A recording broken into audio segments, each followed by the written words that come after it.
Só reforçando o que o doutorando Javier falou, o solo é um ecossistema heterogêneo, então ele possui partículas minerais, porosidade, água e matéria orgânica. Ele é extremamente complexo, com diversas interações entre físico-químicas, interações entre a parte biológica do solo, seja ela raiz, fauna de solo, planta, e muito dinâmico. Com essas interações, o solo ele tem uma complexidade muito extensa. E é nesse solo onde tem os principais serviços ecossistêmicos, principalmente relacionado com a ciclagem de nutrientes e a própria diversidade microbiana. É nesse ambiente que ocorre, por exemplo, a degradação de resíduos orgânicos, as simbioses radiculares, seja elas benéficas ou maléficas, interações diversas entre fauna, micro, mesofauna e planta, e a formação da estrutura do solo. Então, esses processos biológicos, eles têm uma inter-relação muito grande com diversas funções do ecossistema. Por exemplo, atua diretamente no fluxo de energia, no processo de decomposição através da respiração, da utilização desses resíduos orgânicos como fonte de energia e de substrato. E com isso, para a produção de humus e ciclagem de nutrientes. Além disso, produção de metabólitos diversos, com atuação na regulação de crescimento, principalmente das plantas, a atuação como agente aleloquímicos e diversos princípios metabólicos que podem atuar no crescimento e desenvolvimento da planta. Relações tróficas diversas, sejam elas relacionadas à fertilização, como simbiose com fungos micorrízicos, bactérias fixadoras de nutrientes, solubilizadores de fósforo, solubilizadores de potássio, enfim. E as relações parasíticas e patogênicas entre os micro-organismos e as plantas. Atuação como bioproteção também, fungos micorrízicos diminuindo a entrada ou o ataque de nematóides ou de bactérias, atuando no equilíbrio biológico e na evolução. E como o Javier comentou, atuando aí na retenção de água, aeração e conservação do solo. Então, todas essas funções que os micro-organismos estão centrados vão atuar nos processos de fertilidade e qualidade ambiental e na biofertilização e estabilidade do ambiente. Então, percebam que esses micro-organismos exercem diferentes ações, funções no solo que vão atuar na sua qualidade. Então, como o próprio Javier falou, o solo ele tem um hábitat de alta diversidade microbiana, com ampla funcionalidade, e estão diretamente ligados ao fator produtividade e qualidade, seja ela na retenção de nutrientes, de água, nutrientes, sequestro de carbono e crescimento vegetal. Então, a qualidade do solo, como o próprio Javier falou, ele tem 3 bases importantes, pilares importantes, o físico, o químico e o biológico. E esse foi definido por Doran Park, em 94, que é a capacidade do solo funcionar nos limites do ecossistema e no limite dos ecossistemas e sistemas de produção para, primeiro, sustentar a produtividade vegetal e animal, manter a qualidade ambiental e promover a saúde humana, animais e vegetais. Então, mas como avaliar essa qualidade do solo? Os principais indicadores que são que devem ter, né? Indicadores de qualidade devem ter, que sejam capazes de representar os aspectos do ecossistema, que apresentam resposta rápida às alterações, que são simples de compreender e baratos para serem determinados. Então, esses são os pontos principais. Esses indicadores devem sempre correlacionar os dados com ecossistemas saudáveis e produtivos, por exemplo, sistemas de produção direta com alguma área não alterada, integrar os processos e as propriedades físicas, químicas e biológicas do solo, serem sensíveis ao manejo, possibilitar a criação de um banco de dados para futuras comparações e permitir o acompanhamento da tendência da saúde do solo. Dentre esses, os indicadores principais, como o Javier já comentou: matéria orgânica, físico, estrutura, porosidade, densidade, infiltração, químicos, CTC, condutividade elétrica, disponibilidade de nutrientes físico, químicos, disponibilidade de nutrientes macro e micronutrientes, e o biológico, a biomassa microbiana, respiração, atividade enzimática e a própria diversidade dos micro-organismos. Quais são esses indicadores da qualidade do solo mais precisos? Nós temos os indicadores físicos que eles demoram de 7 a 10 anos para expressar uma alteração no ecossistema.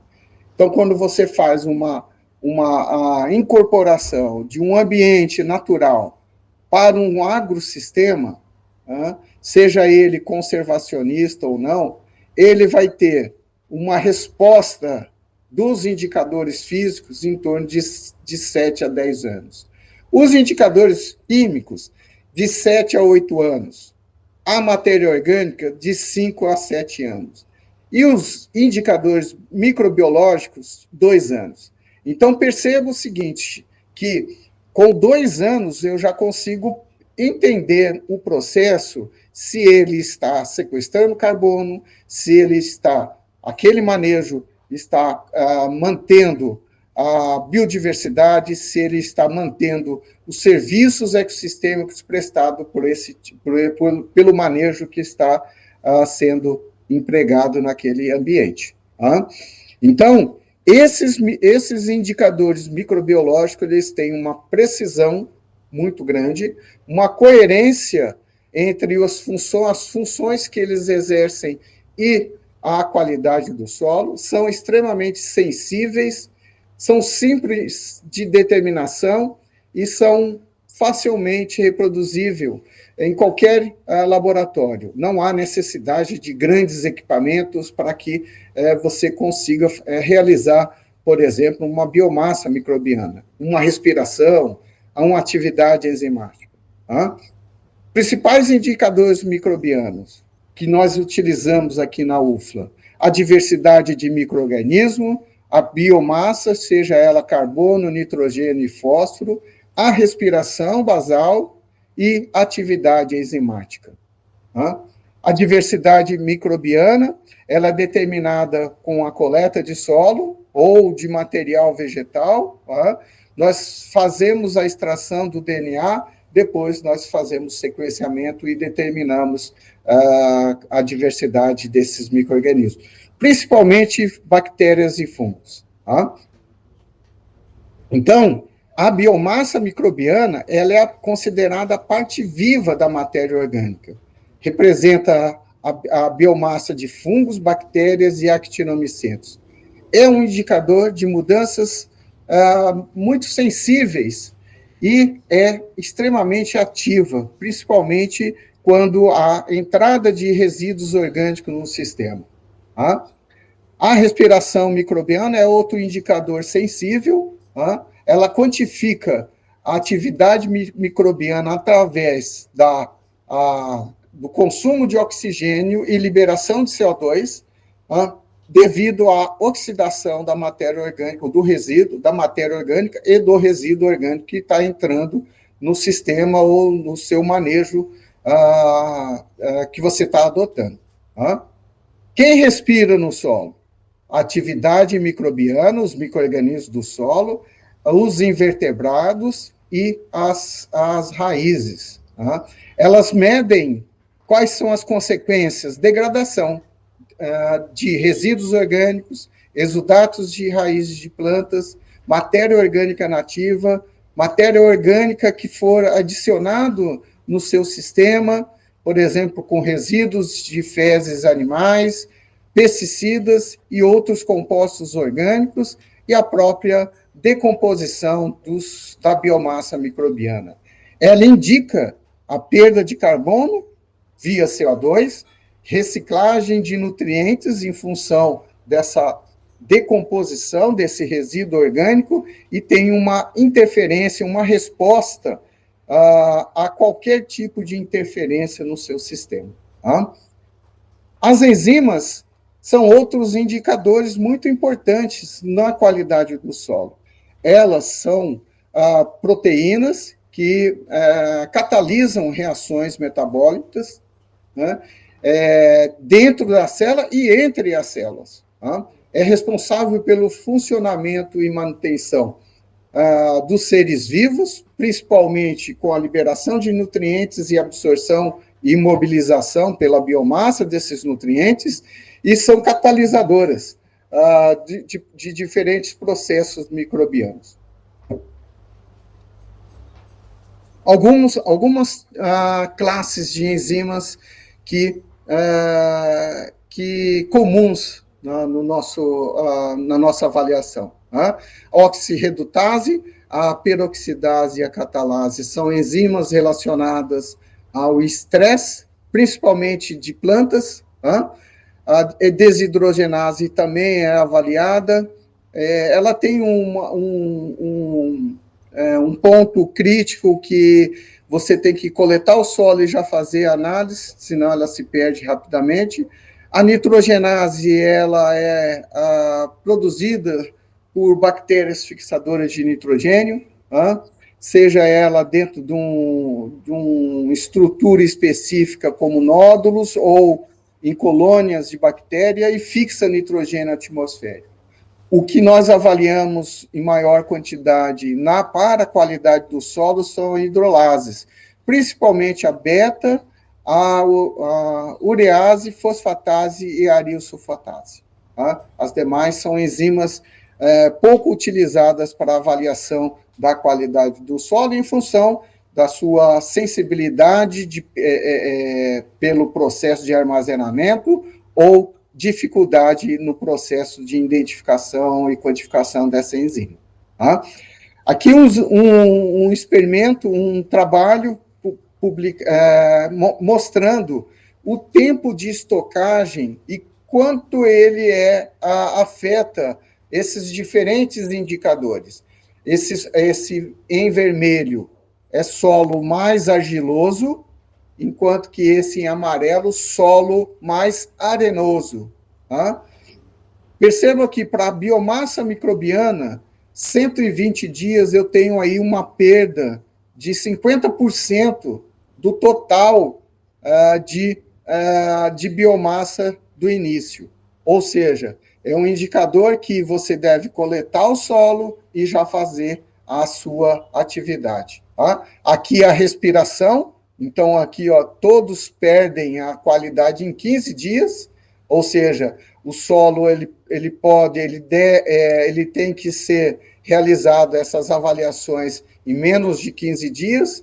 Aqui o FDA, que é o diacetato de fluoresceína, também 20 dias ele já perdeu toda a sua atividade. Né?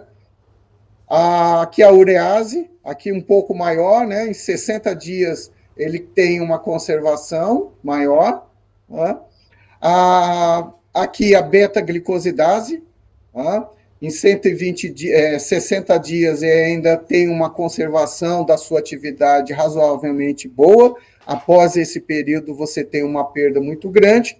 a aril sulfatase em 15 dias, e a fosfatase ácida não teve diferença significativa no tempo de estocagem.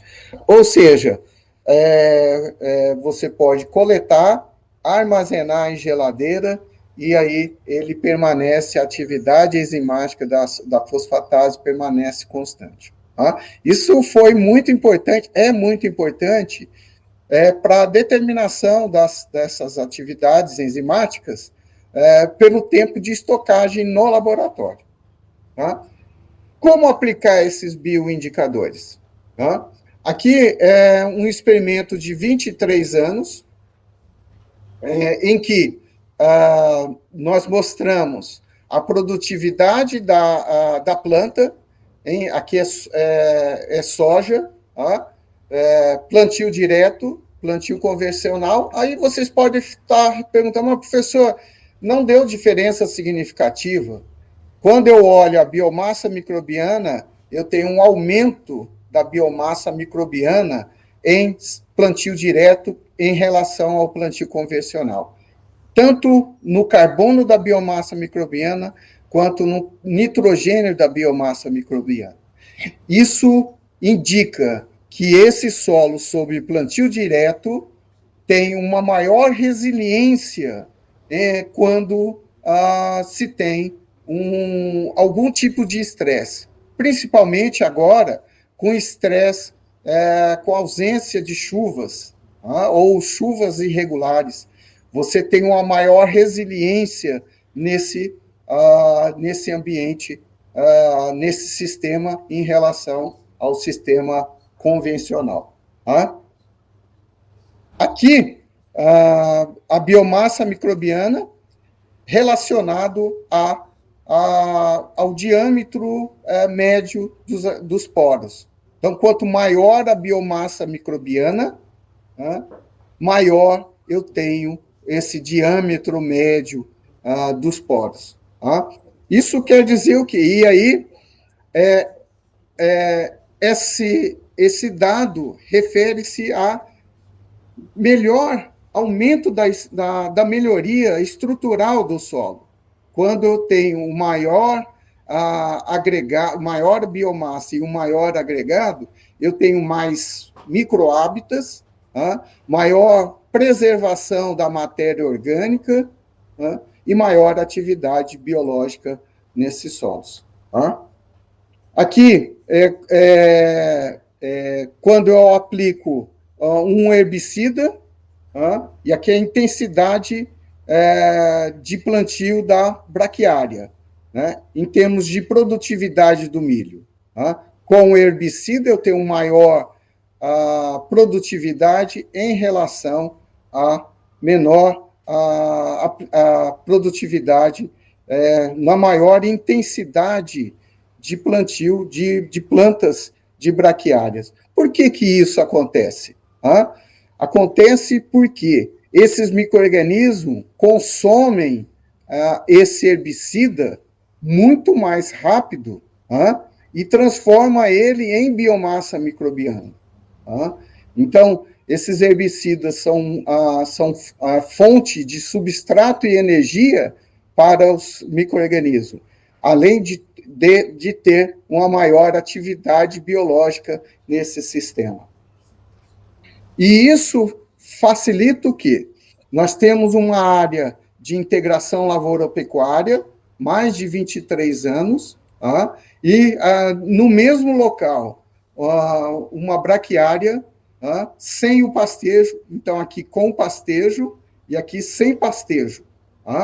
Percebam que aqui nessa área eu tenho uma braquiária, uma planta verde, 75 dias sem chover, e aqui já tenho a planta morta, né? Só palhada aqui. Né? Por que isso acontece? Por que eu tenho uma maior área, né? Principalmente pela maior conservação de água no sistema. Então, quando você tem a entrada de animais, você aumenta o sistema radicular da planta que é pastejada, essa planta aumenta o sistema radicular, busca água mais profundo. Além disso, quando essas plantas, essas raízes de plantas morrem, elas aumentam a atividade biológica em detrimento a áreas não pastejadas. Isso aqui é no sul do Brasil. No centro-oeste do Brasil, nós temos essa situação. Braquiária, aqui é uma área de plantio direto, 90 dias sem chover, de julho até setembro, sem chover. Olha, parece que eu irrigo essa planta, parece que eu tenho uma irrigação dessa planta. Mas se vocês olharem bem, ela está já sofrendo a falta de água. Mas por que ela está ainda verde, né? Porque ela tem uma biomassa microbiana maior, né? O solo tem uma biomassa microbiana maior e promove uma maior preservação da água em função da matéria orgânica. Aqui é um experimento onde eu tenho o solo sobre cerrado, que é um sistema nativo, plantio direto, plantio convencional e a integração lavoura-pecuária. Para carbono orgânico, eu tenho uma maior entrada de resíduos e a maior conversão desse resíduo para a matéria orgânica. E isso é visto pela biomassa microbiana. Solo de cerrado, uma maior biomassa, semelhante aos sistemas integrados de produção, que é a integração lavoura-pecuária, com a entrada de animais. Aqui é a intensidade de pastejo, ou seja, eu tenho uma maior quantidade de animais nesse 25, altura de 25 de plantas, altura de pastejo, aqui uma menor entrada de animais, e aqui uma área sem entrada de animais. Então, percebo que a entrada de animais promove um aumento da biomassa microbiana em 33%, em relação à área sem pastejo. Isso é bem visto também para nitrogênio da biomassa microbiana, ou seja, independente da quantidade de animais, quando eu não tenho a entrada de animais, isso significa um aumento da biomassa microbiana de 60 quilos. Ou seja, eu conservo esse nutriente no meu solo. Aqui também, aqui no centro-oeste, onde eu tenho braquiária somente braquiária mais duas leguminosas, o caupi e o guandu. São duas plantas leguminosas que fixam nitrogênio juntamente com as bactérias fixadoras de nitrogênio. Se eu olhar somente pelo carbono orgânico, eu não tenho diferença significativa, nem para o carbono orgânico, nem para o nitrogênio total. Quando eu vou avaliar a biomassa microbiana, isso já mostra um efeito muito grande com a entrada de plantas leguminosas no sistema. Um aumento de 150% da biomassa microbiana. E isso representa uma incorporação de 40 quilos de nitrogênio imobilizado na biomassa microbiana que fica no solo com as plantas aqui, com a entrada de leguminosas, mostrando que a diversidade de plantas aumenta a biomassa microbiana, e mostrando como que esses indicadores biológicos são mais sensíveis do que os indicadores químicos, que demoram para ter efeito significativo. A gente consegue ver algum efeito já, uma tendência de efeito, tanto na biomassa microbiana, quanto no nitrogênio total. Javier está me lembrando aqui o tempo, né? Estou sem. Por que usar os bioindicadores do solo? Esse é um experimento conduzido no centro-oeste do Brasil, em que se tem soja mais posil, né, e diferentes coberturas de soja, tá? Em sistema plantio direto, soja posil, e em sistema de plantio convencional, é aquele que quebra a estrutura do solo. Quando eu tenho vamos pegar dois desses tratamentos. O sistema de plantio soja posil em plantio direto, tá? E soja posil, soja mais braquiária, e também sistema de plantio direto. Se eu for olhar somente a produtividade, num ano onde eu não tenha nenhum tipo de estresse, eu tenho uma produtividade semelhante entre os dois sistemas. Um pouquinho menor aqui no plantio direto com posil em relação ao plantio direto com braquiária. Esse experimento foi muito interessante, porque a parte química não tem diferença significativa entre os dois sistemas, com exceção da matéria orgânica. Aqui quase o dobro, né? Quando eu tenho braquiária entre safra. Quando, no ano seguinte, eu tive um veranico, uma ausência de chuva constante nesse ambiente, aí eu tive um resultado muito interessante. Perceba o seguinte, antes de eu mostrar o resultado, que na área de posil, soja e posil, eu tenho uma atividade tanto da beta-glicosidase, duas enzimas, quanto da aril-sulfatase, muito menor em relação quando eu tenho uma rotação, né, soja braquiária. 4 vezes maior na beta-glicosidase, 8 vezes maior na aril-sulfatase. Isso indica que esse solo, apesar de ter a mesma produtividade, ele tem uma maior capacidade, uma maior resiliência quando tiver algum efeito, algum estresse ambiental. Vamos ver aqui, ó. No ano seguinte, eu tive um estresse ambiental. Olha só, a mesma área. Tá? Posil, soja braquiária. Tá? Ou seja, eu tive 60 sacos de soja por hectare nesse tratamento, em detrimento a 29 sacos aqui nesse tratamento soja posil. Mostrando que esses bioindicadores demonstram a capacidade do solo em suportar qualquer tipo de estresse ambiental. Tá? Só lembrando. Tá? Então, a partir desses conjuntos de informações, foi se desenvolvido um protocolo para análise, utilizando essas avaliações da parte biológica, química e física, tá? Que chama-se bioanálise do solo, tá? Ou tecnologia BioAS, tá? Que ela envolve aspectos químicos, físicos, biológicos e a matéria orgânica. O biológico, dentro daquele conjunto de informações, tá? De variáveis, as mais sensíveis foram a aril-sulfatase e a beta-glicosidase. Tá?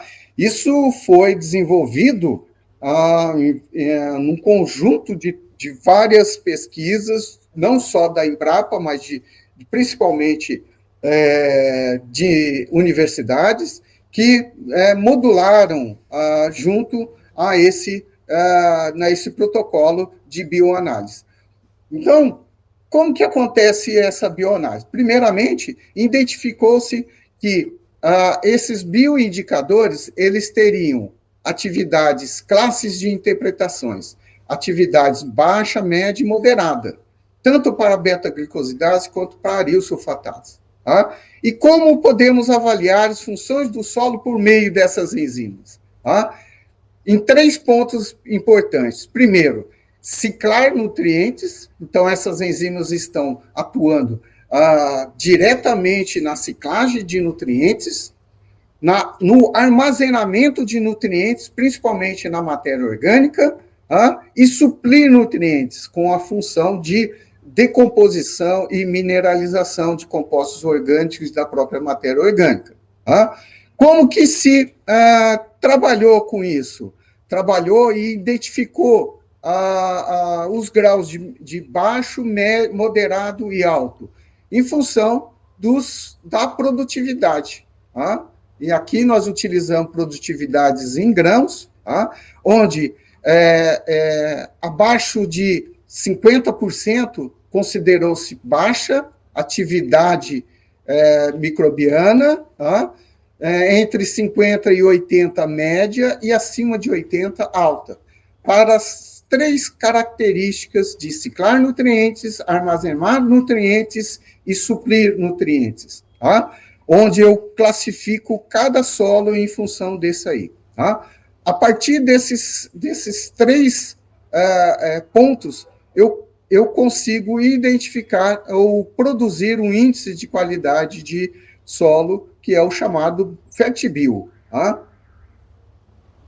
Onde eu tenho suprir nutrientes, a beta-glicosidase e aril, armazenar nutrientes, matéria orgânica e a capacidade de troca de cátions, e ciclar nutrientes, acidez, suprimentos de base, suprimentos de fósforo e outros. Tá? Eu tenho um indicador biológico, químico, e com isso eu faço ou eu elaboro o índice de qualidade do solo, onde eu tenho interpretações desde muito baixo até muito alto.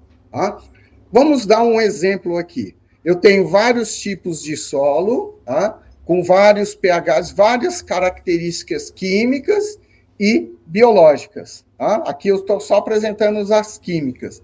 E aí você observa que há pouca diferença entre os solos. Tá? pH muito pouco, cálcio, magnésio, somas de bases, algumas diferentes. Quando eu vou para indicadores biológicos, tá? Eu já começo a diferenciar esses tipos de solo, tá? Onde eu tenho aril, beta, matéria orgânica, o índice de qualidade do solo, tá? E o índice biológico, o índice bioquímico, o índice químico, a ciclagem de nutrientes, armazenamento de nutrientes, suprimento de nutrientes. Percebo que o suprimento de nutrientes ele é pouco sensível às diferentes classes de solo, tá? Enquanto que a beta, esses indicadores biológicos, eles diferenciam mais os tipos de solo, mostrando que esses solos em vermelhinho têm uma condição de qualidade de solo menor do que esses em verde aqui, principalmente esse daqui. Tá? Isso facilitou demais a nossa vida, porque agora nós estamos pegando áreas que têm indicadores biológicos dentro dessas características e podendo diferenciar se aquele solo está com um manejo adequado, induzindo ou produzindo, ou indicando que esse solo está saudável ou não. Tá? Quanto custa fazer uma análise dessa? Em torno de R$120, utilizando o indicador biológico e químico, até 250 com o micronutrientes envolvido. Então, ainda não é um processo barato, mas a tendência de aumento da necessidade dessas informações vai acarretar no aumento da demanda e eu acredito que isso deva baratear bastante. Tá? Como podemos aplicar, já estou indo para o meu final, aplicar esses indicadores. Tá? Aqui, a produtividade, na 8ª, 9ª, 10ª e a média da produtividade, e eu tenho aqui esses indicadores, mostrando que a beta-glicosidase e o carbono orgânico têm um maior direcionamento para mostrar que esses solos que têm a maior produtividade, eles têm uma maior qualidade de solo, principalmente qualidade biológica. Tá? Aqui nós temos a quantidade de flavonoides na semente, também é um indicador, proteínas, é um indicador também de qualidade do produto que a gente está fazendo. Tá? Aqui, soja mais pousio e soja, milho mais pousio, aumento da capacidade e qualidade biológica quando eu tenho uma diversidade de rotação de plantas maiores aqui, tá? Em detrimento de solo mais pousio. Tá? Aqui, mostrando que os indicadores microbiológicos têm uma relação elevada com a produtividade, tá? Então, em torno de 60% a 80%, tá? Muito alta, tanto para a beta-glicosidase, tá? Para o carbono orgânico, e no cultivo convencional isso tende a aumentar em relação ao plantio direto. Tá? Aqui mostrando que atividade biológica em integração lavoura-pecuária A e B, essas diferenças são em termos de cultura na entre safras, plantio direto, plantio convencional, atividade da beta-glicosidase e da fosfatase ácida, em detrimento aos sistemas de cultivo e degradação desses dois inseticidas, mostrando que uma maior atividade biológica provoca uma destoxicação do solo com esses pesticidas, desses pesticidas. Tá? Então, esses bioindicadores, eles são importantes para avaliar esse microbioma do solo. Tá? E aí, nós temos esses bioindicadores mostrando a promoção de crescimento, como biocontrole, atividade enzimática, produção de antibióticos, acidificação, biorremediação, atuando na indução da resistências de planta, fixação biológica, solubilização de fosfato. Ou seja, melhora a resistência e a estresse bióticos e abióticos, melhora os atributos físicos, químicos e biológicos do solo e atua no desenvolvimento do sistema radicular, aumentando aí a sua disponibilidade de água e nutrientes para a planta. Tá?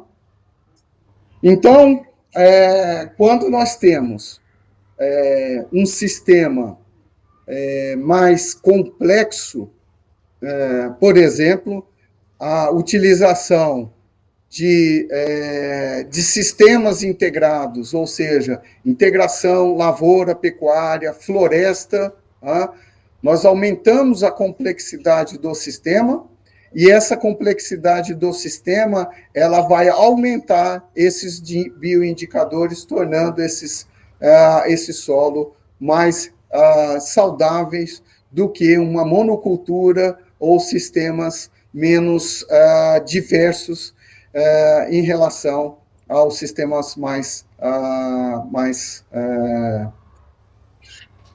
produtivos.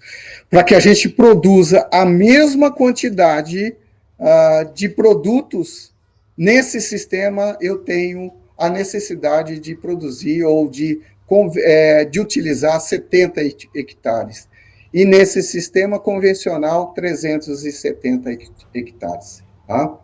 Bom, então, eu quero agradecer a oportunidade de estar falando com uma equipe da Proinfa e de todos.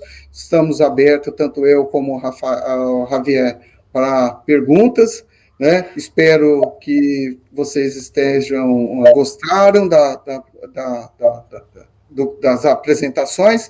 Eu gostaria muito de estar presente, que isso seria muito gratificante para mim. Né? Quem sabe em breve estaremos aí presencialmente. Tá? Muito obrigado pelo convite. Quería consultarles acerca de los productores de la zona de ustedes, si realizan este tipo de determinaciones en general, las biológicas, que son por ahí más difíciles, más caras, no hay aparatología en todos los laboratorios, la física, las químicas, se muestrea suelo, ¿cómo están esos aspectos en el ambiente que ustedes trabajan? Sí, por ejemplo, a nivel nacional, aquí en Brasil, más de 20 laboratorios ya están registrados para realizar estos análisis de rutina, ya, tanto de física, como presentó el profesor Marco, la parte física y química, y la parte biológica, que es la adisulfatasa y la beta-glicosidasa, los dos, la parte biológica, que son los más sensibles, que fue realizada o identificada por Embrapa, por pesquisadora Ieda.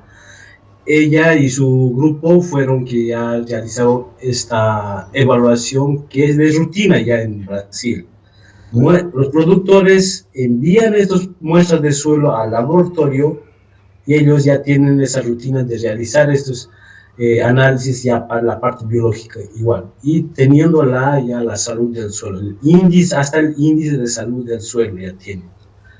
Professor. Existe, além, isso já está virando rotina aqui no Brasil, tá?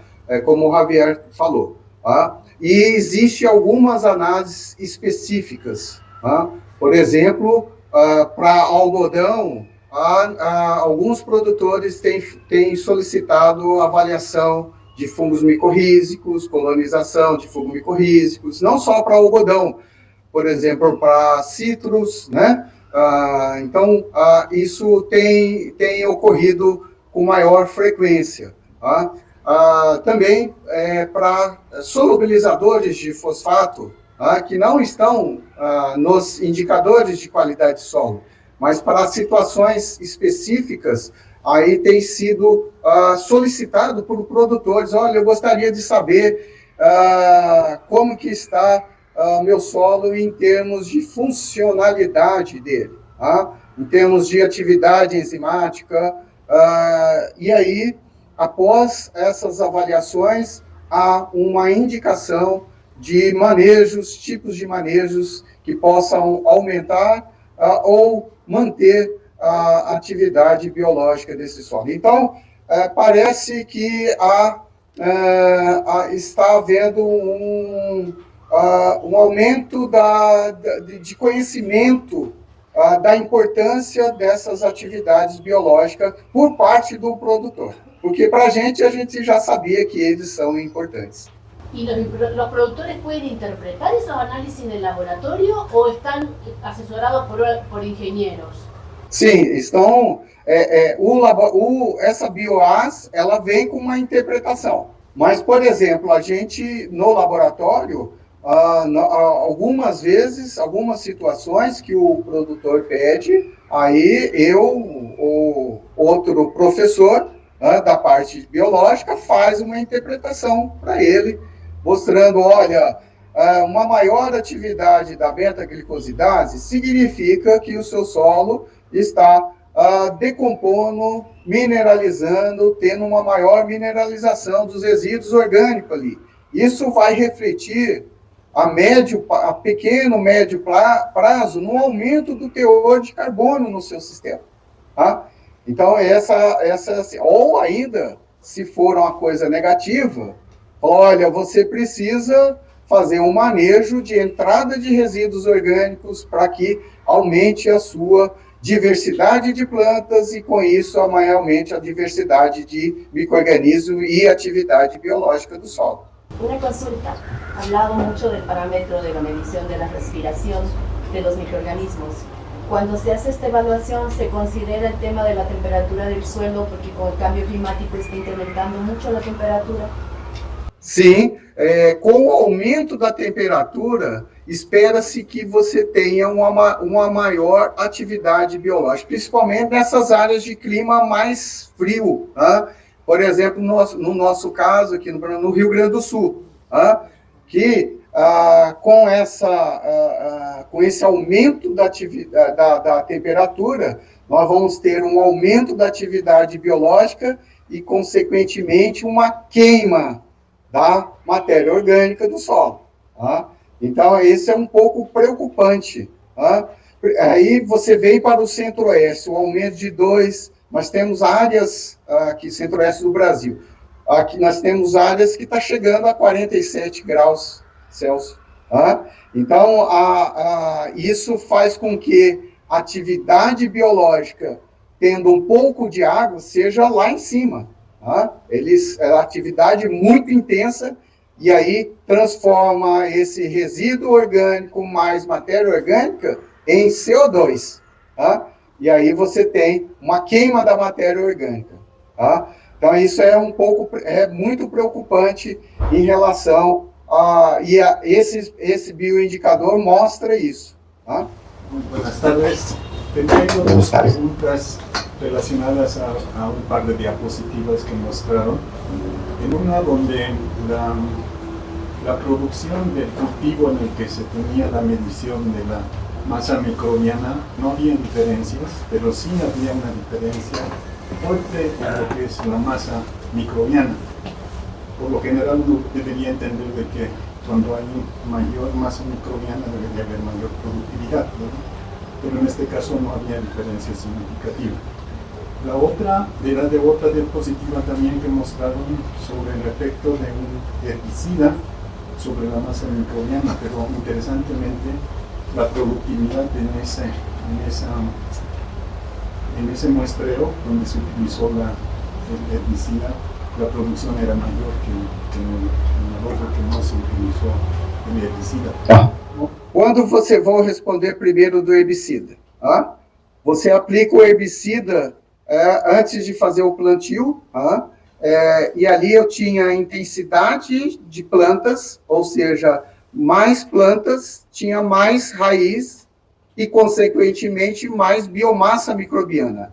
Essa maior biomassa microbiana, ela tem a capacidade de decompor esse herbicida, transformando, porque esses herbicidas são compostos orgânicos. Então, esse composto orgânico, que não é fabricado que é um composto antropogênico, né? Ele é decomposto pela biomassa microbiana, utilizando ele como fonte de energia e esqueleto carbônico para formar novas biomassas microbianas. Então, é por isso que você tem uma maior biomassa microbiana associado a uma maior intensidade de raiz no sistema. Había una diapositiva donde se mostraba que la productividad del cultivo no había diferencia, pero la masa microbiana era diferente, no había significancia, o sea, había una significación bastante grande. Porque naquele momento a produtividade não era diferente, mas a biomassa microbiana era diferente, isso, né? Era maior no sistema. Isso mostra, e aí, no segundo ano, quando teve um veranico, essa biomassa microbiana, veranico é a ausência de chuva, essa biomassa microbiana promoveu, através das suas funções no solo, um maior teor de matéria orgânica e, consequentemente, um maior armazenamento de água. E aí, no segundo ano, você tem uma diferença significativa em termos de produtividade. Ou seja, o solo, quando você tem uma maior biomassa microbiana, ele tem uma maior resiliência, capacidade de suportar estresse, seja ele biótico ou abiótico. Isso é. Então, aqui, olha, é carbono orgânico e nitrogênio orgânico. Não há diferença significativa entre plantas de braquiária sem consórcio e com leguminosa, consorciado com leguminosa. Isso aqui eu quis mostrar que a biomassa microbiana ela é muito mais sensível aos manejos do que o carbono orgânico. Tanto o carbono orgânico como o nitrogênio. Aqui não há diferença significativa, mas quando eu avalio a biomassa microbiana, eu tenho uma grande diferença em relação quando entra com leguminosas, e aqui no carbono e aqui no nitrogênio, mostrando que esse aqui é o primeiro ano, né? Se eu estou continuando com esse estudo, provavelmente eu vou ter uma maior incorporação desse carbono que está na biomassa microbiana no carbono orgânico, e aí vai mostrar diferenças nos próximos anos aqui, tanto aqui para carbono quanto para nitrogênio. Ou seja, essa é uma interpretação muito interessante, porque a partir do processo, a partir dessa variável, eu consigo indicar que este manejo que eu estou promovendo, que é com a braquiária solteira, né, ou somente a braquiária, quando eu tenho um consórcio de plantas, eu tenho a incorporação de mais carbono na biomassa e mais nitrogênio na biomassa. E que, com o tempo, isso vai refletir no nitrogênio total e no carbono total.